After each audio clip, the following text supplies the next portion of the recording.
Presiden Joko Widodo dikabarkan menunjuk Kepala Staf Angkatan Laut Laksamana Yudo Margono menjadi calon Panglima TNI menggantikan Jenderal Andika Perkasa.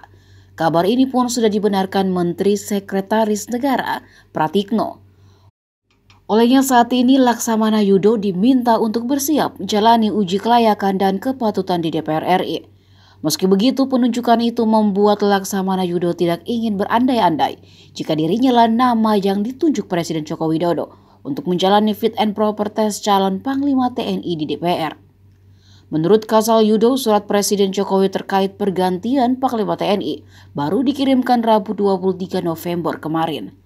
Tapi ia tidak mengetahui nama siapa yang tertulis di surprise tersebut untuk menjalani fit and proper test calon Panglima TNI di DPR. Namun Yudo tetap mempersiapkan diri dalam menghadapi uji kelayakan dan kepatutan calon Panglima TNI. Mantan Panglima Komando Gabungan Wilayah Pertahanan 1 ini juga menegaskan dirinya tidak ingin berspekulasi akan lolos dalam fit and proper test. Adapun Andika Perkasa akan memasuki masa purna tugas pada 21 Desember 2024 mendatang.